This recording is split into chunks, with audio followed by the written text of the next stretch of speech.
I have a lot of my clients struggle with codependency issues. So let's today talk about codependency. What is it? How not to be codependent? But so I was reading this book, Codependent No More. It's by Melody BT, a really great book. And she talks about definition of codependence. It's two sentences, right? First one is the codependents are one who get affected by other people's behavior, which we are all same in that. We all get affected by other people's behavior. But codependent get obsessed with changing other people's behavior. You see that? They get obsessed. They want to control other people's behavior. What's the problem with that?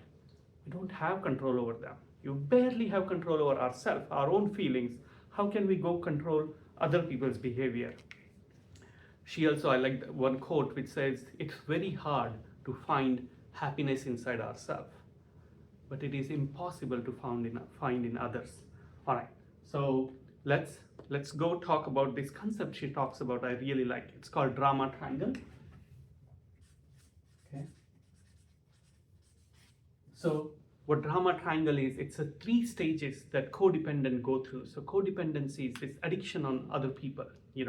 We are like, well, we all are dependent, but we are dependent on people, right? I'm dependent on my wife and my child, and for emotions and love, and that is all completely acceptable.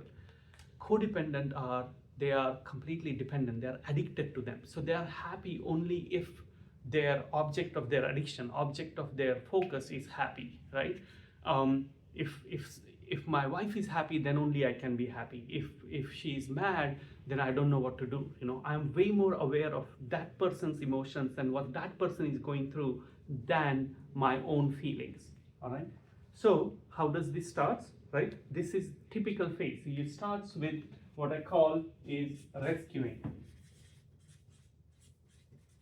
Right. What rescuing? You're rescuing somebody of their responsibilities. Right? It also called enabling. You must have heard that term a lot, enabling. What enabling means is helping destructively, right? If you're a teenager child, if you're doing laundry for your teenager, or you're doing homework for your child because it's due tomorrow and he forgot, if you are doing stuff like that, then you're enabling them. You're helping, but it's a destructive helping, right? So how do you start rescuing? How do you become rescuer? When you say yes to something that you want to say no, right? You don't want to do things for people, but you have to because you think you don't have a choice, or it's like you don't want to face the consequences. You want to be in their good list. That's when we say yes. What else? We are doing something for someone that we don't want to do, right? We are doing without them asking for it. We are doing it because we are doing it because we think they are incapable of doing it. So we are rescuing them from their responsibility. When we are speaking for other person, when we take on their battles, when we take on their responsibilities, right? When we solve other people's problem, that's when we are starting to rescue them. When we put more interest in a joint effort, right? So if me and my wife are trying to do something, and if she does way more share every time, and then she feels that pinch because she's not taking care of her own needs and her own wants, right? So when we don't ask our own needs and our own wants, that's when we rescue. All right. So when we rescue, we automatically go on to the next step. Okay. This is called persecution, right? Persecutors. We become. So what persecutor does? We are angry here and disciplinarian, right? Why are we disciplinarian? Because here when we did things, we did it at our own cost, right? We took care of somebody else's responsibility. We did it at our own cost, so we are mad, right? And the problem is the other person, the poor victim who we just rescued, is not grateful. Is not even willing to take our advice for it. So we are pissed. We get really, really mad, right? So that's why we became persecutor. Now what happens is other person get mad too, right? They feed off of our anger. When we took care of their responsibilities, we showed them how incapable they are. And somebody, no matter how incompetent they are, if we show them their incompetency by doing stuff for them, or here, when we show them that they are incompetent, they get mad. So there is a fight.